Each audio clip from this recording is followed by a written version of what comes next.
Hello learners, in the last lesson we have examined the plot of the novel The Way of All Flesh.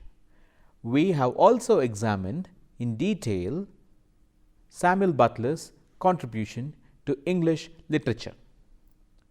We have also examined how the novel The Way of All Flesh is considered a modern novel.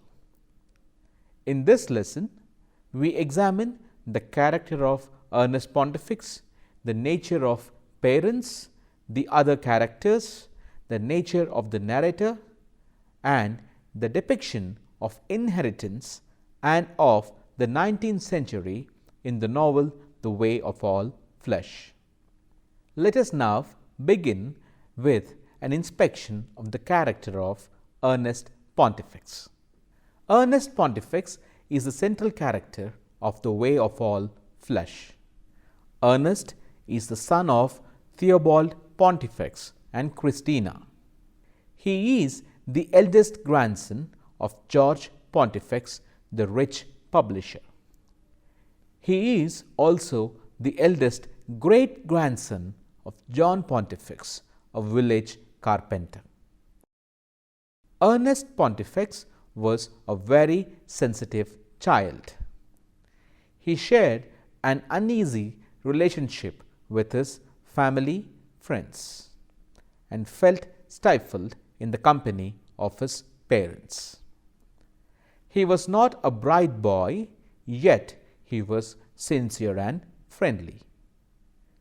His nature won him the admiration and support of his aunt Alethea, who bequeathed her wealth to him. He also won the love of Overton, the narrator of the novel, who was his godfather. At school, Ernest is a weak and a timid child. Ernest does not participate in sports, but is instead interested in art. Though people found him to be an unimpressive boy, Ernest is one of the literary characters whom the readers love for appearing helpless. However, he does not let his helplessness come in the way, and he helps Ellen. He gives Ellen, who is working as a housemaid in his mother's kitchen, everything that he has as she is being thrown out of the house. As a young man, Ernest performs averagely at Cambridge University. Despite a university education, Ernest is underconfident, indecisive, and weak-spirited young man. He allows himself to be conditioned by his parents and peers at the university to join the Anglican Church. In his brief stay with the Anglican Church, he is fickle-minded and is unable to judge situations. He has inherited dumbness from his father. Like his father before him, he is unable to judge the circumstances and the people he meets. Ernest loses his inheritance, his job, and ends up in a prison and marries the wrong woman. There are shades of Tom Jones in Ernest. Both of them are victims of their social conditions. The protagonists are unable to reconcile and act against the hypocrisies of the society. Their travails are caused due to their own foolishness and their inability to act according to the situations. Just as with the case of Tom Jones, a change in circumstances bails out Ernest from further trouble. However, unlike Tom Jones, Ernest is not a brave man and seldom takes care or control of the situations he is placed in.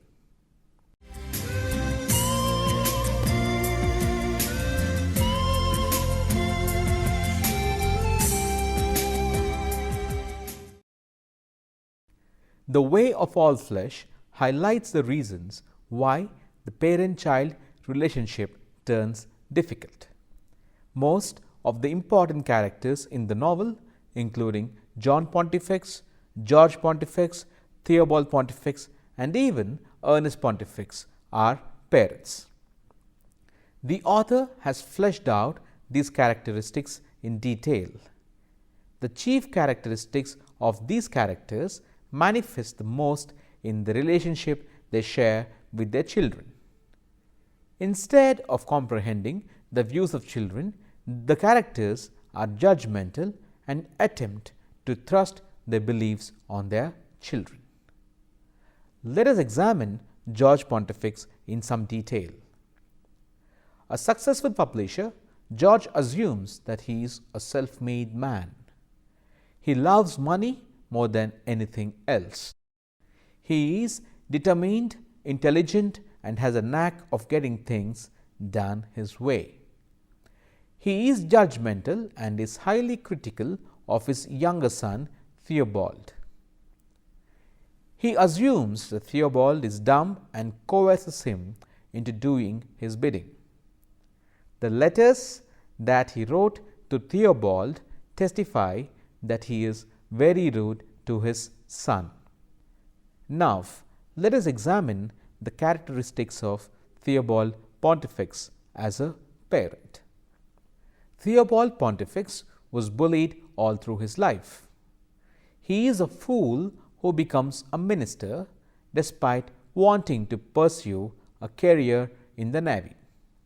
Theobald is spineless and is manipulated both by his father and his in-laws. Since he has grown up in a highly critical environment, Theobald is very insecure and has lost the ability to love or trust anyone else.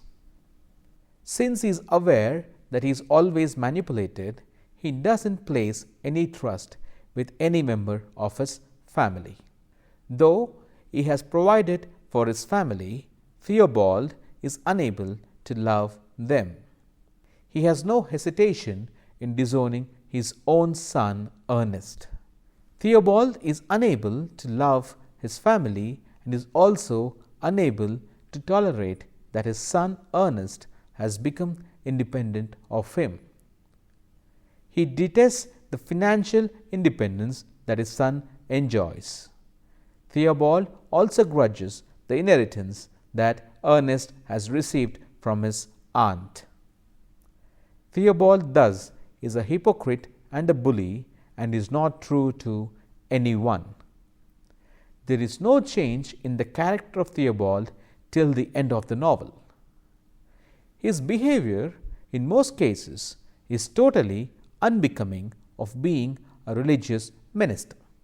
Now, let us examine the character of Christina in detail. Christina Theobald is a perfect wife of Theobald Pontifex. She is elder to him and has tricked him into marrying her. She leads a hypocritical life and is unable to act as a meaningful bridge between Theobald and his son Ernest Pontifex. Christina always sided with the stronger party. Christina mirrors the thoughts of her husband and is unnecessarily critical of Ernest. Christina rewrites the letter which she originally addressed to Ernest many times. She is keen to put on the appearance of a contented wife. Yet, Christina is aware that she has not performed her duties as the wife of a minister well.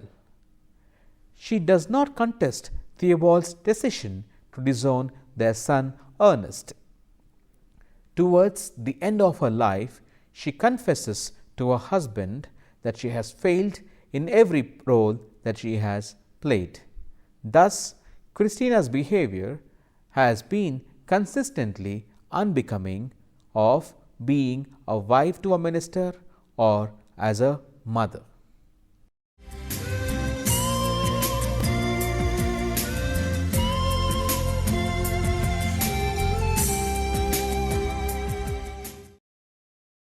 Now let us examine the other characters in the novel The Way of All Flesh. Let us begin by examining Alethea Pontifex. Besides Overton, Alethea is the other character in the novel who was always supportive of Ernest. Alethea is the youngest aunt of Ernest Pontifex. According to the narrator, since her childhood, Alethea was very different from her siblings. Alethea is the only sensitive and sensible child that George Pontifex sired. Alethea is intelligent, beautiful, kind, and is interested in music, art, and nature. Alethea loves Overton but remains unmarried till her death. Ernest's nature endears him to Aunt Alethea, and she decides to keep a watch over her nephew. Realizing that Ernest's domineering and hypocritical parents are stifling him, she plans to help Ernest. She wins Ernest's confidence and helps him regain his composure. Her methods seem to be working when she suffers a premature death. Yet she ensures that she hands over Ernest's responsibility to Overton. Apart from John Pontifex, Alethea is the only positive character in the Pontifex family. Now, let us examine the character of Elena. For a brief while, Elena or Elena Pontifex is the wife of Ernest Pontifex. She is the mother to his two children. Elena is much older to Ernest.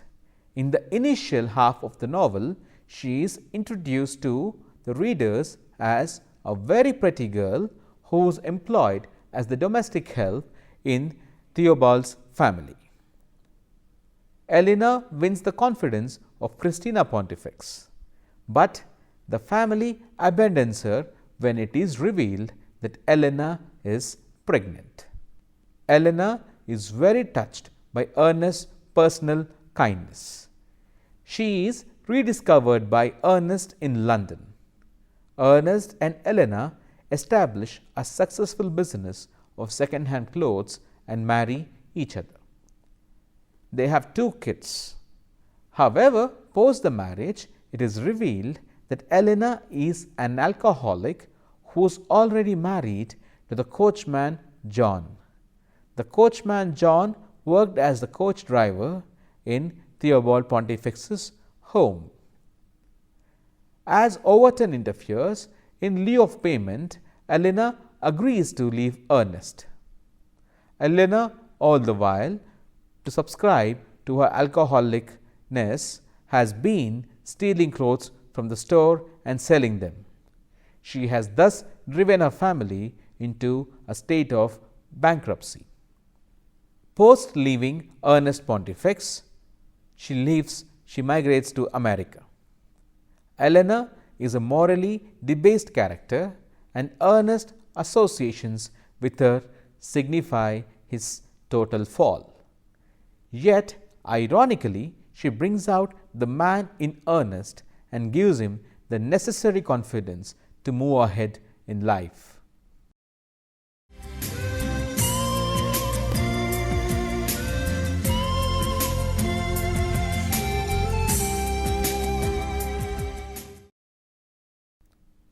Among the novels that make use of a narrator, The Way of All Flesh is rather unique.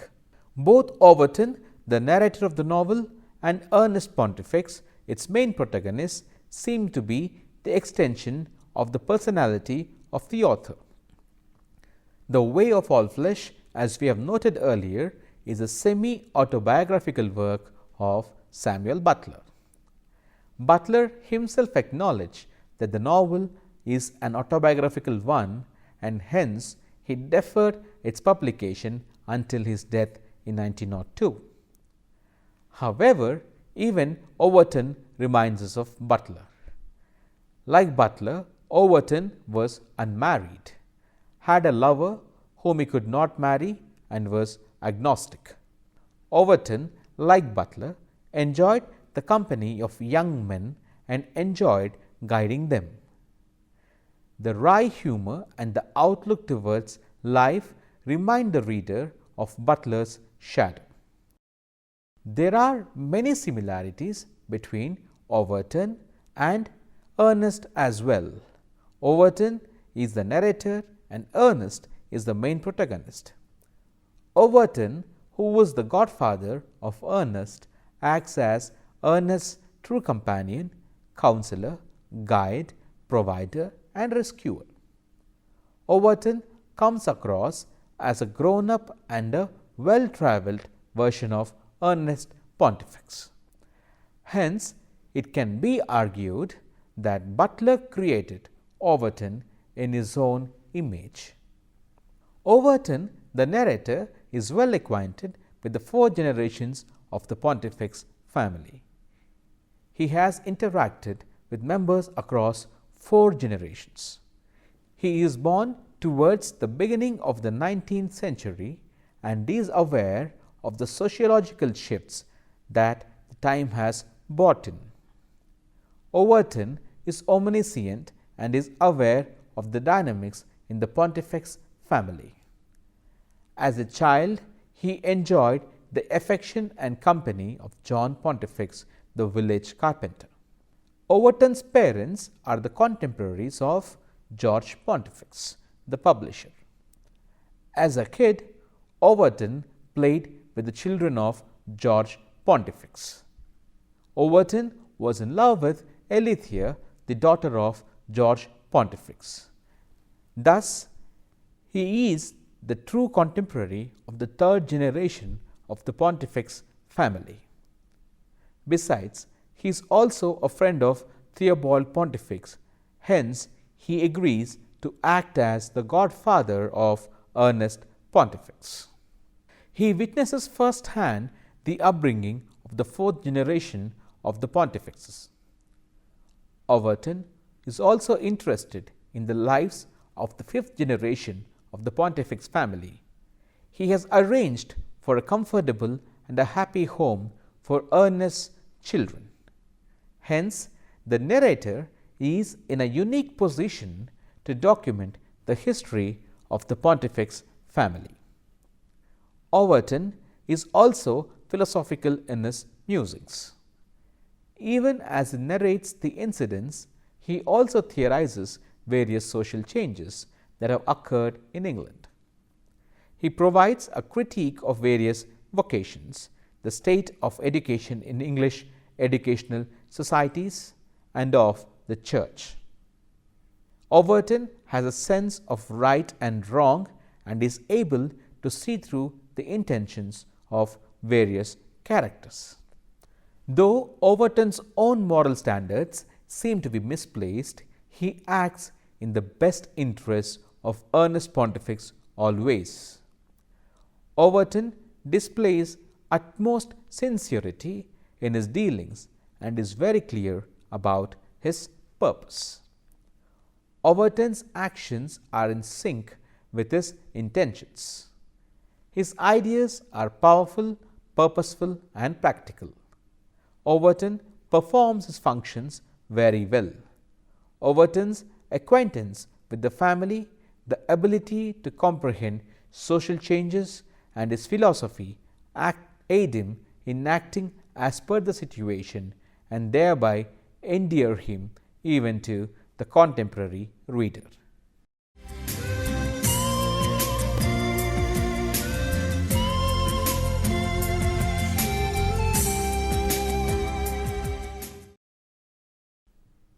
In the 19th century, post-industrial revolution, financial capital emerged as an indicator of an individual's status. Given the spurt in the number of firms and businesses, the strengthening of institutions like the stock market, wealth led to the creation of more wealth. However, one required capital to invest in order to create more capital. Hence, there was always an emphasis on the inheritance of wealth in the form of money. The way of all flesh, like Honoré de Balzac's La Rabelais describes in detail the effect that the promise of inheritance can have on a family. Like the black sheep, the way of all flesh suggests that the role of family as a viable institution is eroded as members in the family try to usurp the entire fortune. However, unlike Balzac's French novel, Butler's novel is non-violent and is very enduring. Butler also does not portray money as a source of all evil. George Pontifex, who was raised by his wealthy relatives, was the creator of the family wealth. He uses wealth to discipline his children. He threatens to cut his children out of his will if they refused to do his bidding. As Theobald finally satisfies his father, he receives his inheritance. To receive his inheritance, Theobald had to, against his wishes, attend the university, become a church minister, and finally marry a daughter of a clergyman. However, that does not stop Theobald from using wealth or inheritance as a means to coerce his own children into doing his bidding. Theobald is also not happy when he learns that his father has earmarked a share of his own property for Ernest.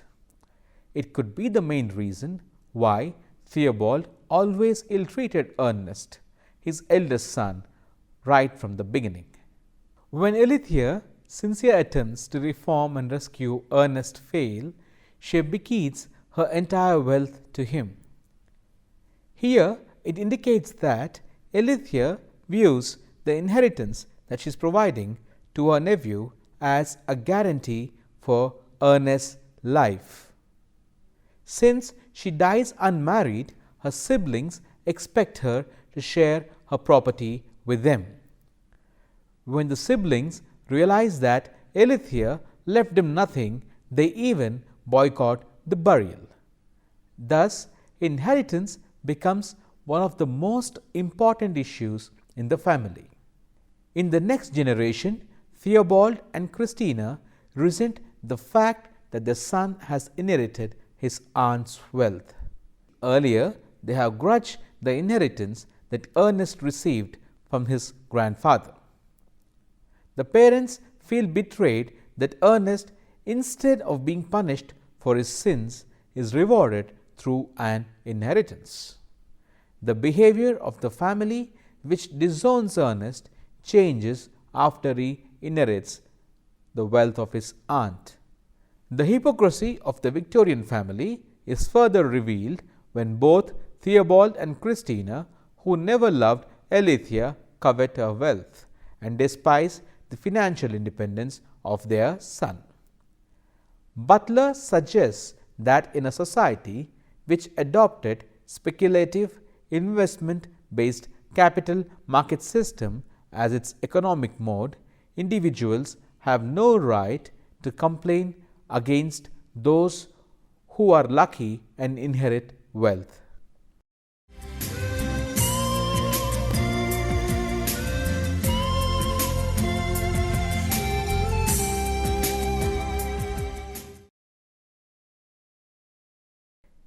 In The Way of All Flesh, Butler points out the change that has occurred in the 19th century.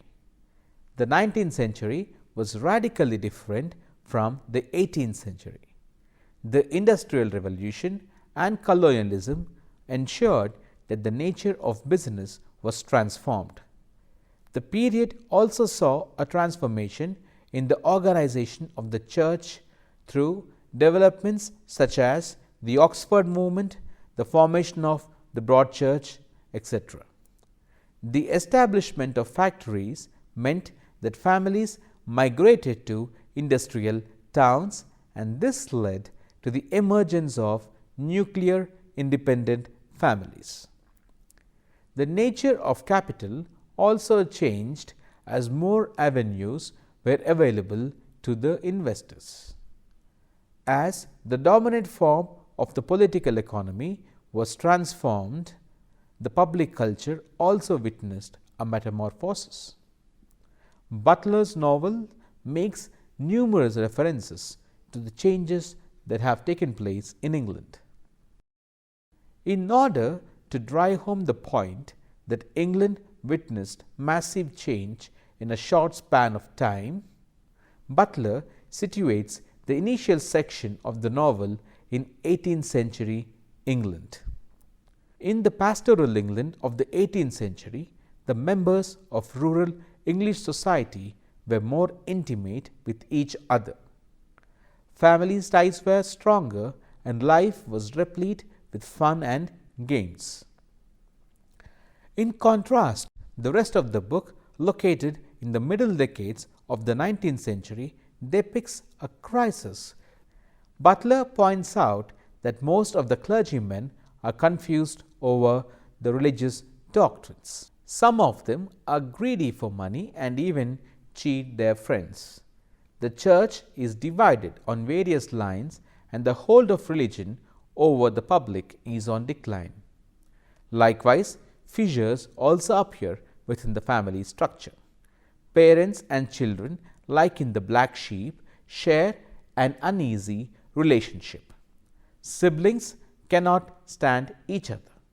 The individual who shows an inclination towards art and nature is looked down upon as a weak character. It is beyond doubt that England progressed significantly during the reign of Queen Victoria. It amassed massive wealth due to colonialism and industrialization. Yet there were serious problems. Some of the writing produced during the second half of the 19th century chose to ignore the social problems. In the case of social novels, they either depicted hope amidst the grim situation, as is in the case of Charles Dickens' novels, or advocated the need for a social reform, like in George Eliot's Felix Holt the Radical.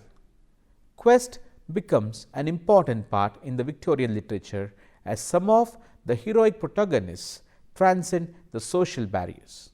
Hence, the portrayal of the 19th century in the works of most authors could be termed judgmental. Butler's portrayal of 19th century is refreshingly unique. Though the novel is humorous, it does not depict any hope. The depiction is grim, yet the novel does not usher in any social reform. The protagonist does not transcend the circumstances due to his efforts. Unlike the protagonist in the Black Sheep, Ernest doesn't display the Victorian quest for wealth, power, or recognition. In many ways, unlike Philip, Ernest is rather contented with what he has. Ernest is passive, and his association and rehabilitation in the society is brought about by inheritance. Butler points out that in the 19th century, fortune neither favors the brave nor the diligent. Instead, it favors those who are fortunate. Butler's postulate is indicative of the key change that has been brought about in the 19th century, but was not acknowledged by most Victorians. Butler in many ways represents Joseph Bridau. However, unlike Joseph, he is not diligent. Yet, unlike Joseph, he is a lover of art and nature and is not greedy. Dear learners, in this lesson, we examined the chief characters in the novel The Way of All Flesh. We have also examined the depiction of 19th century in The Way of All Flesh. We have also examined the importance of inheritance in 19th century England. I hope you have enjoyed the lesson. Thank you.